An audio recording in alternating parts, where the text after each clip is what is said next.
Ahead on DC News Now, tracking strong storms across the DMV, Chief Meteorologist Jackie Layer is breaking down the timing. Weekend road closures will go into effect as crews continue to build the race course for the Freedom Grand Prix, where you should avoid if you're heading downtown. Also, a sewage spill in Prince George's County sparking concerns from neighbors who live along the waterway. Yeah, it's horrible. I mean, it's disgusting, really, but what crews are doing to clean it up. And the burgundy and gold are back, and so is the excitement at Commander's training camp. Fans got a first look at a new weapon on the field today as DMV native Stephon Diggs made his camp debut. You're watching the station covering all of the DMV. This is DC News Now. Thank you for joining us for DC News Now at 4, and happy Friday. I'm Mark Hall. It is a DMV First Warn Day as another round of strong storms could impact the region. Taking a live look right now outside. This is our weather car. This is in Fairfax on I-66. We also have a look out further on I-66 near Winchester in Virginia. And in another look on the roads in Maryland. This is on I-70 near Hagerstown. The storm is expected to impact drivers' visibility as people make their way home for the weekend. All right, let's check in now with Chief Meteorologist Jackie Layer, who's in for meteorologist Damon Matson. Jackie, how are things looking right now and moving forward to the rest of the evening? We're tracking some of those stronger thunderstorms starting to push their way into parts of the region. But yes, also wanted to highlight that severe thunderstorm watch that holds until 9 p.m.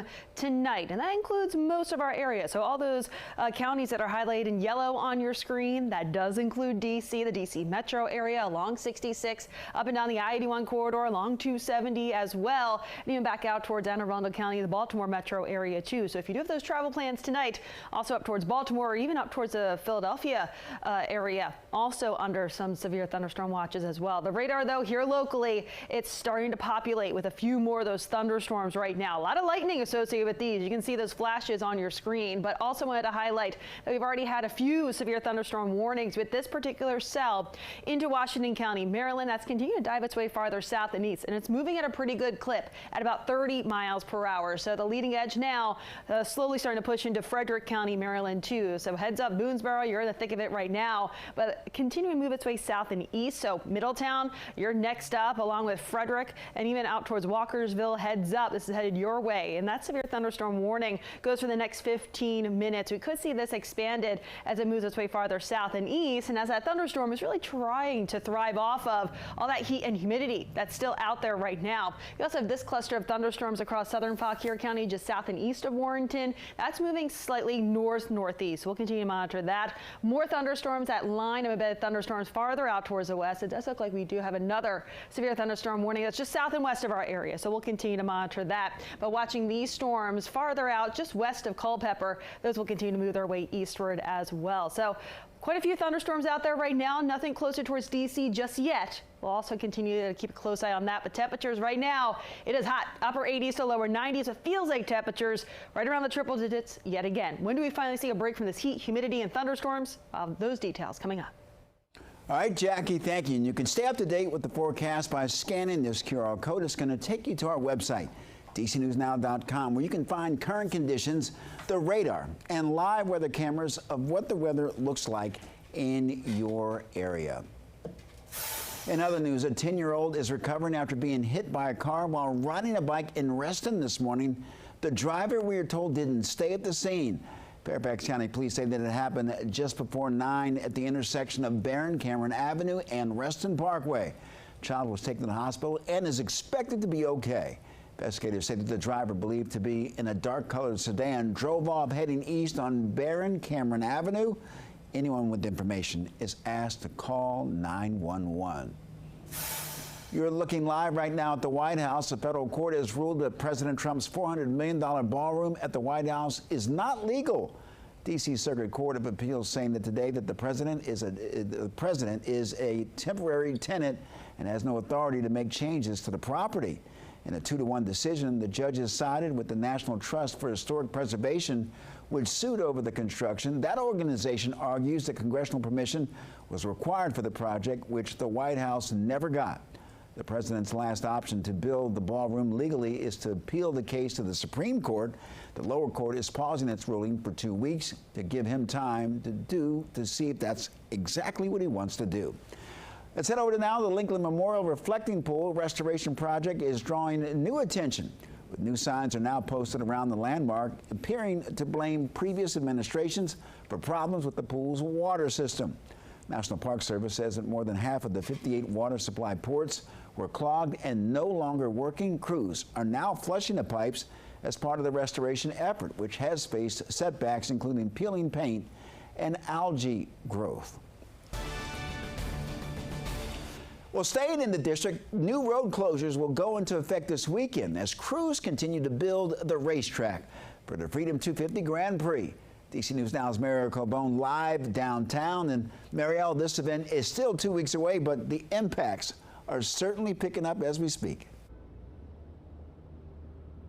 Yeah, Mark, they are here on Pennsylvania Avenue. You can see there's already some of these construction or concrete barriers out here. This part of the roadway from 3rd up to 10th Street, it'll be closing overnight starting tonight, 8 p.m. to 6 a.m. That continues Saturday and Sunday as crews out here continue working on this racetrack. It's part of the latest rolling road closures, adding to the weeks of detours and parking restrictions.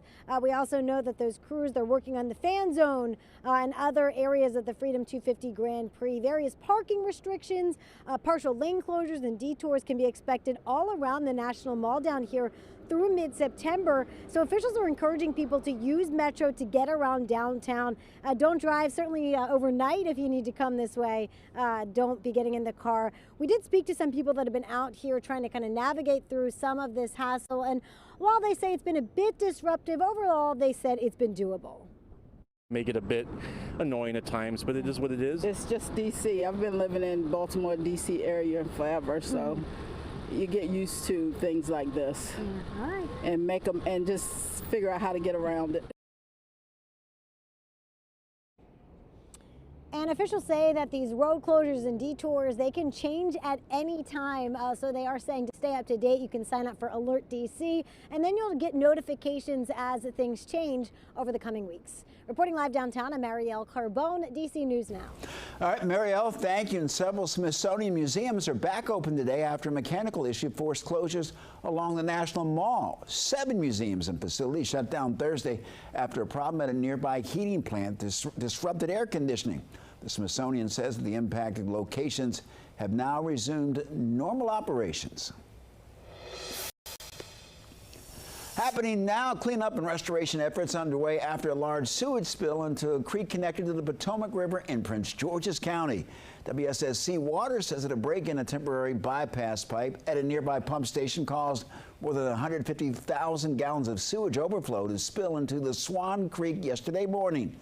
DC News Now's Randy Bass is at the site of the spill in Fort Washington with the latest from crews and neighbors there. Randy, good afternoon.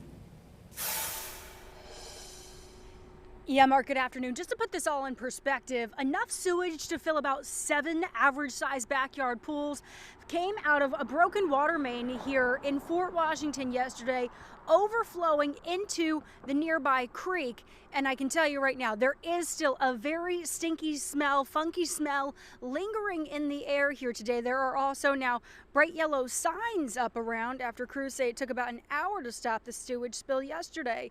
Bright yellow signs warning neighbors and visitors to stay away from the area, avoid contact with the water, are up all around the spill site here. That's 150,000 gallons of untreated wastewater that went down the drain and into the water here near the Swan Creek pumping station yesterday. One big thing to note, though, WSSC Water says drinking water in the area is not affected. Most of it has been cleaned up. You can see there are still some remnants of where that wastewater flowed onto streets, onto grass and sidewalks here. Many homes along and off of Tantalin Drive here back right up to the water on Swan Creek. The creek's only about a mile long, leading directly into the Potomac River. Neighbors in this waterfront community tell us they are hoping the area can be fully cleaned up and restored to normal soon, worried about the spill's impacts on the creek and their backyards. unreal. And it just really makes you feel angry and sad. One of the things we love most about this neighborhood is the creek, is the nature. You can walk in your backyard in the mornings and have your coffee there and just enjoy the beautiful natural environment that's surrounding, and it's terrible when something like this happens. Now, WSSC Water says those bright yellow signs will be up around the neighborhood, around the spill site here for at least the next 30 days. The Prince George's County Health Department is also aware of what's going on here, and they're monitoring for any public health impacts. In Fort Washington, I'm Randy Bass, DC News Now. Randy, thank you. In Virginia, new calls for state lawmakers to return to Richmond for a special session. It's all over a potential merger between Dominion Energy and NextEra Energy. Now, under current state law, the State Corporation Commission has 190 days from July 15th to renew the merger. Now, that would put the deadline around mid-January of next year. And one Democratic state senator is renewing calls for the General Assembly to go into a special session after South Carolina set its own review deadline for January 29th. Now, some Republicans also renewing calls for a special session after Governor Spanberg announced that she would intervene. Longer the process, the more thorough review that can occur, and things could come out in other processes, other review processes that would be advantageous for Virginia to know before the merger was accepted or not on Virginia's terms. When asked about the idea of a special session, Governor Spanberger said that South Carolina's timeline closely mirrors Virginia's. She also says that although things could change, her priority is not extending the discussion, but ensuring that the current discussion on the merger is purposeful and detailed. Well, Maryland's redistricting fight is headed to court. Members of the Maryland Freedom Caucus, along with other Republican lawmakers, filed this lawsuit in Anne Arundel County, seeking to block a proposed constitutional amendment from appearing on the November ballot. They argue lawmakers moved too quickly during a special session and did not follow required procedure. Supporters of the measure say that it would change the rules for drawing future congressional district maps. Well, if you still need to do some back-to-school shopping, we're stretching your dollar. Virginia's tax-free weekend starts today and lasts through Sunday. Qualifying school supplies are exempt at $20 or less per item, and clothes and footwear qualify at $100 or less per items. You can also stock up on hurricane and emergency preparedness items and kits. And Maryland's tax holiday runs for a full week starting Sunday and then lasting until August 15th. You won't have to pay the state's 6% sales tax on clothing and footwear priced at $100 or less, and with no limit on how much you can purchase. First $40 people spend on a backpack also exempt. And for more information on the tax-free sales for both states, you can visit our website at dcnewsnow.com. Still ahead on the news at 4, move-in day at Howard, but financial concerns are raising questions after hundreds of students were unenrolled. The university also offered faculty buyouts. Plus, the burgundy and gold are back. So is the excitement at Commander's Camp. Fans getting their first look at DMV native Stephon Diggs as he makes his camp debut. Ahead at 4:30, the job market takes a turn. Employers cut jobs last month as fewer Americans look for work. We're going to break down the numbers and what it means for you. You're watching DC News Now at 4, covering the news where you live all across the DMV. We're back with more news and weather in 2 minutes. Please stay with us.